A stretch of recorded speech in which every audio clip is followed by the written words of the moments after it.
Beautiful people, good day to you all. I still remain my humble self, Oyedele at Untascot. If this is the first time of coming across this channel, I want to encourage you to subscribe, like, and share our page. And do not forget to drop your view in the comments below. A few weeks ago, I did a clip about it's never too late to start afresh. It's never too late to engage in a new venture. And I got a feedback from few of my subscribers asking me some questions about studying in the UK. Some of them asked me that is it possible to still travel with your dependents again in the UK? Some ask me, how is it possible to pay your tuition fee in the UK?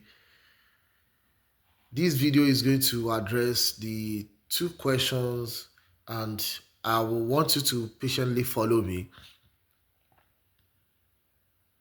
If you have your pen with you, maybe you jot one or two things down, or you go and rewatch again if you want to pick any information about it.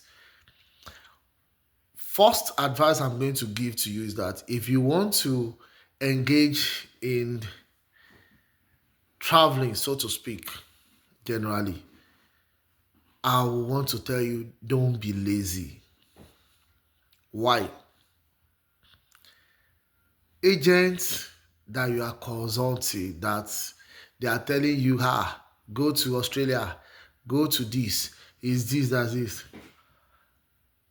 Have you actually taken time to ask them that what are they still doing if they can sell those countries to you? Why are they not going into that country by themselves? They will be telling you, I've been there. I love Naija vibe and all those things. All those things na Sakam and J. Forget. Don't believe in any agent. I'm not saying there are not good ones amongst them, but majority of them they are scammers. They are scammers. They collect your money. They just give you one thing or the other. Verify it. You discover that you'll be stalked. And what most of them do is that they just fabricate one lie for you. And when they fabricate all those lies for you, after so many years, you discover that you are applying for visa and they are bouncing you. Why? Because the information you are giving them is different from the one that is already on the database. That is why most of us needs to be careful. If you are so desperate to travel out, that it is agent, it is agent. We need to be very, very careful. They will have said one thing while applying for you, and many of these countries share database together. I'm very sure of the UK, US, Australia, Canada, New Zealand. They share database. I'm sure of those ones. They share database together. And if you've dropped one information in US embassy, you think, okay, you can drop another one with Canada. Bros, sis, na lie o. That is why most of us are having difficulty getting some visas after we've consulted agents. But if you know you want to go to school in England, in the UK, be ready to sit down and solve the net by yourself. Instead of giving someone money, what they do is so simple. I'm going to break it down in a simple form based on my little experience and readings.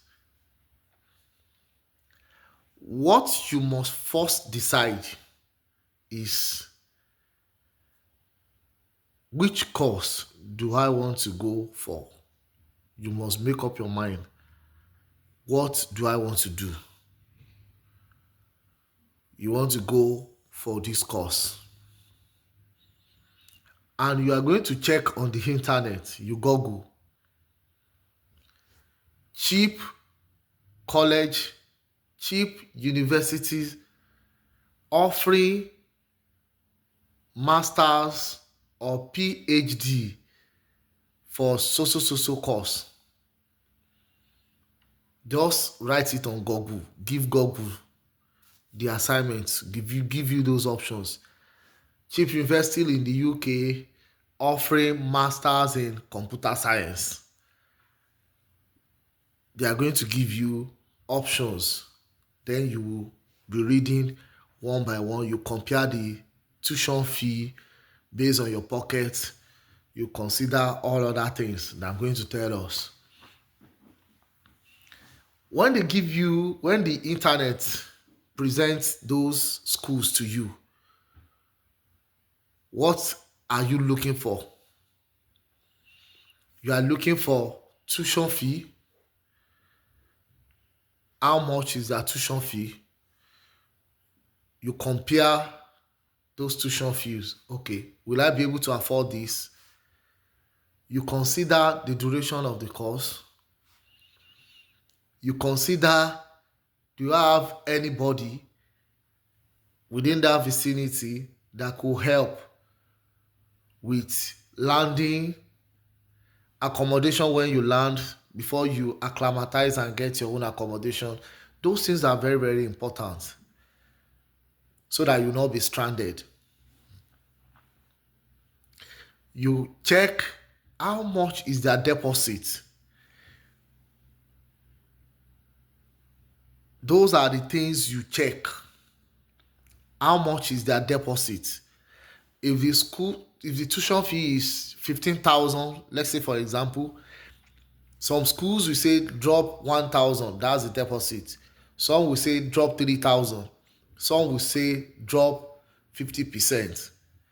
You read all those things. Make sure you jot them down. It's going to help you in making decisions. Also, what are the requirements for CAS? That CAS is like a certificate that you've been accepted for this course, and is number one requirement for visa. What do they need for them to release their CAS? CAS. Different school with different requirements. Some school will tell you that after admission you must pay your deposit 1,000 pounds, and you must print your account statement showing that you have the other funds needed to carry on with this study. Some will say pay 5,000 and they are going to release their CAS. You need to know what is needed to obtain that CAS. About cheap university, I have some lists of universities that I know they are cheap, but you still need to solve the net. That's why I'm not mentioning them. But you can look into this university. You can look to Teesside. You can look into University of Sunderland. You can look into University of Stirling, University of Starlight. Those are in Scotland. They still have another university in Scotland as is West something, University of West Scotland. Those are cheap universities that their tuition fee is even around 12,000 to 15,000 for a master's degree.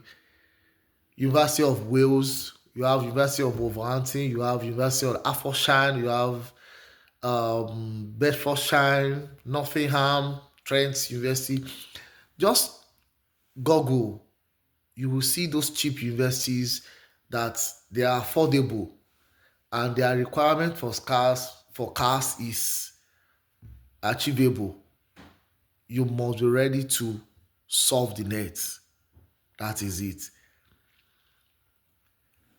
I want you to note something, that if you are planning to leave for schooling, please don't promise anybody anything before you leave. You are going for schooling, not it's not as if you are going for on a work visa. Do not promise anybody anything. It's not bread and butter. They don't pick money on the streets in the United Kingdom. Anywhere, even anywhere in Europe, money don't fall from the tree. Just like Nigeria, you work for the money. So don't promise anybody, once I land there, don't worry, I'm going to send you an normal jeep. Oh shoot, you said don't see normal jeep, right? Don't make unnecessary promises. Those are the elementary things that I've mentioned, that you must decide on the course you want to do. You check for cheap universities in the UK that offers the course you want to do, the requirement for their cars, and how much is their deposit. Those are the preliminary things you do. For 2025, the UK government, they've updated their visa requirement for students. And I'm going to run through it and explain what is needed as well. CAS is the number one, as I've told you. You need to get your CAS, certificate of acceptance. Then you need your account statement. Your account statement should have this in your account. Number one, the balance of your tuition. After the payment of deposit, let's say your tuition is 12,000 and you are requested to pay 3,000. After that 3,000, the balance will remain 9,000. They want to see it in your account. Maintenance fee. How do they calculate this maintenance fee? If your school is within London,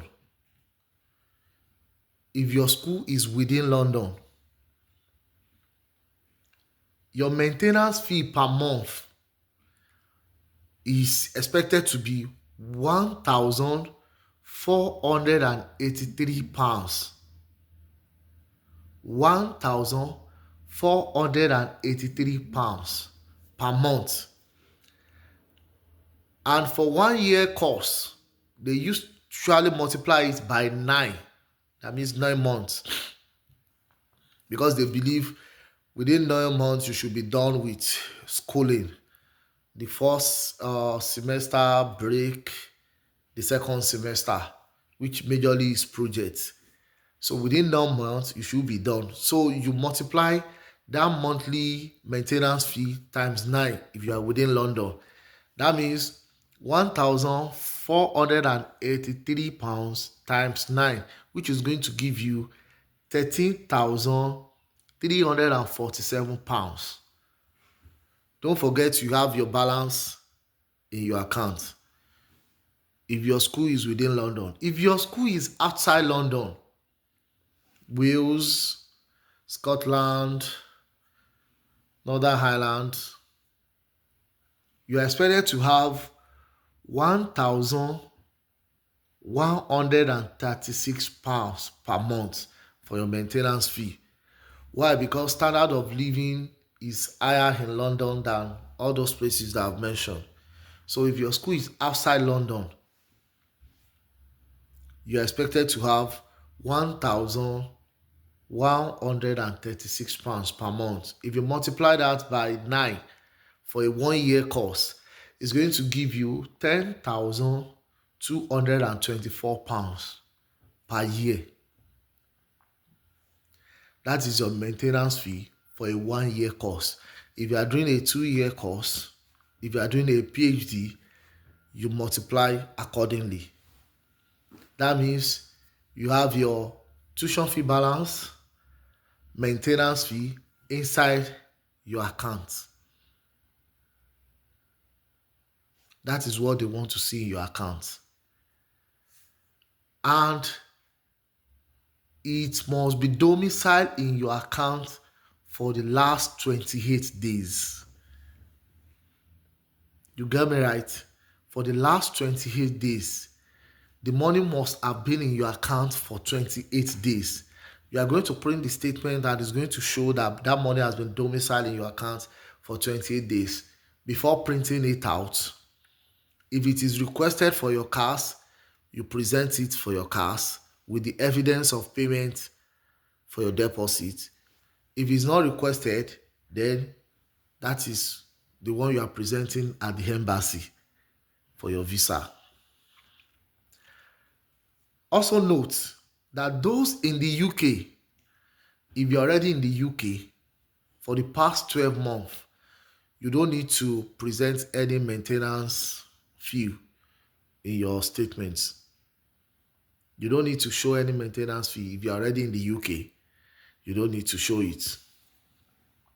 Because some people are already in the UK trying to still get their footing and they still want to go to school. 2, you need your proof of English, either TOEFL or IELTS. But for we Nigerians, we are exempted from proving this because we are colonized by British and they believe most of our subjects or our schools were being taught in English language, and you can prove that with your whole level. A credit in English at O level will suffice for proof of English. You just attach it to your application. IHS fee, that is your health insurance. It varies depending on the year of program. If your study is 1 year, it will be lesser than someone that his own is 2 years.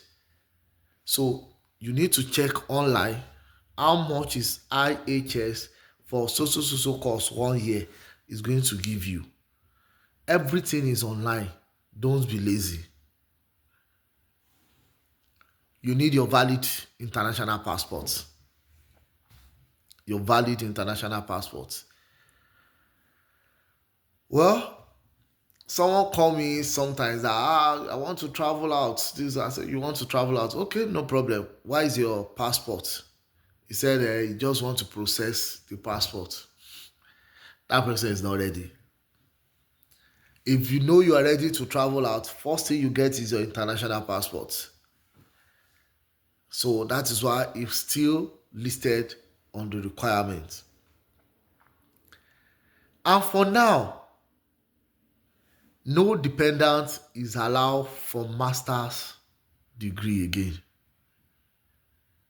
For now, it might be reversed in the later year, but now the only people that are allowed to come with their dependents to the UK is if you are running a PhD course, PhD or a research program. If your master program is purely research, those are the people that are allowed to come with their dependents to the UK. So for every other program, it is you alone. You cannot go with your dependents. Because is it worth it to now go to the UK to go and study? Is it worth it alone? Yes. There is no harm in giving it a shot. Someone will have to go and pave way for the family if actually that's what you want to do. I've had a family that the father traveled 4 years before coming to pick the other rest of the family. And as I'm talking to you, they are all citizens. They've all gotten their passports. It's just a matter of time. Within 4 years, you do what is expected of you, and if God help you, you secure a job with sponsor, then you come and pick your family after your education. 1 year, 2 years, but because you are not coming with your dependent, that doesn't mean yes, there is no way. People have been traveling since I remember 2020, I mean 20, the 2000 years. Those period, you traveled even with visiting visa, and you go and find your way. You leave your family. It does happen, and at the end of the day, you come back to pick your family. It's not a new thing. So you should not say because okay, it's not they are not allowed dependents. People who are still taking the opportunity. People are still seizing the opportunity to leave the shore of their own home country. You can exploit that as well. The second question I'm going to be addressing: can I pay my tuition fee? Yes, you can pay your tuition fee. I'm going to just give you simple analysis of how things run based on reading and research, asking questions from people. How can you pay your tuition fee in the UK? How can I pay the tuition fee? Yes, you can pay the tuition fee.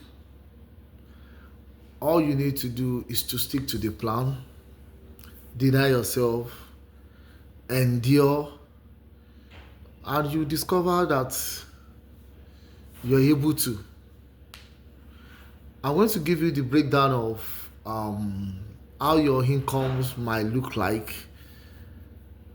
It's just like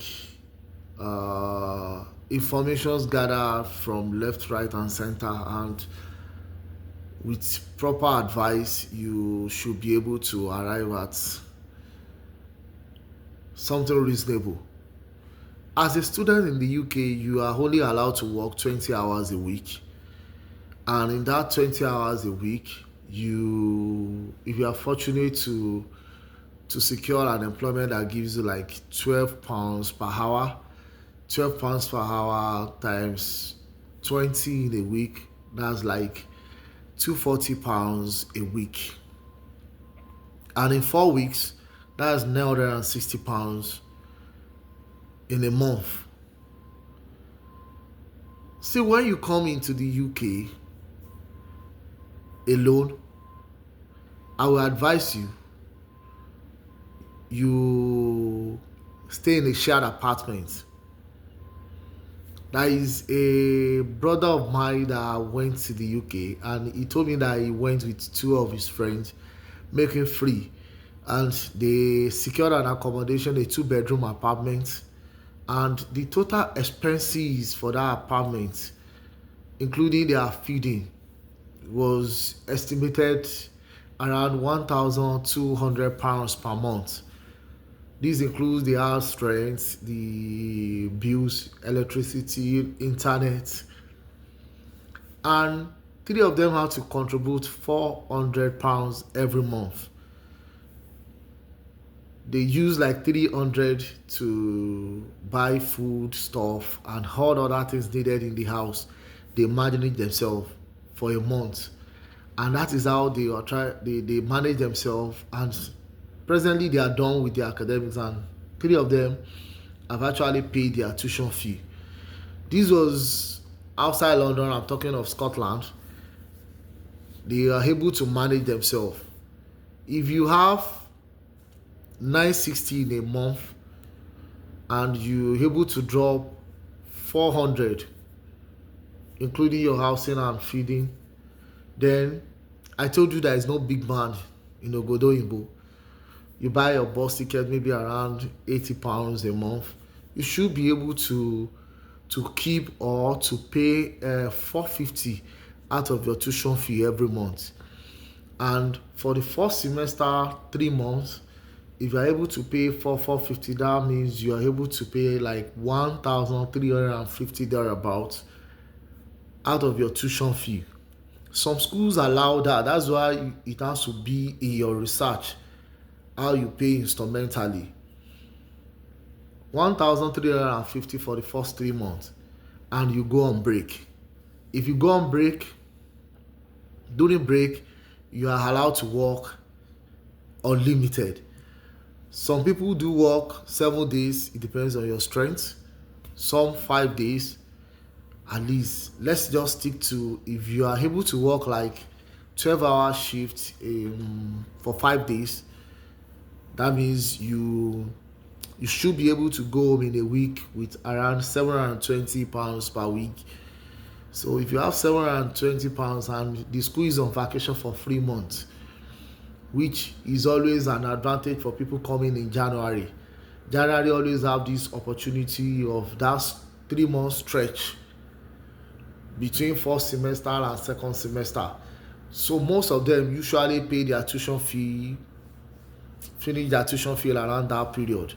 Because by the time you drop 1,350 for the first 3 months, then you go on 60 hours a week. For 3 months, that means you should be able to have nothing less than like 8,600 thereabouts for the whole 3 months, and less your other expenses, maybe around 1,500. You should be able to drop conveniently £7,000 to your tuition fee.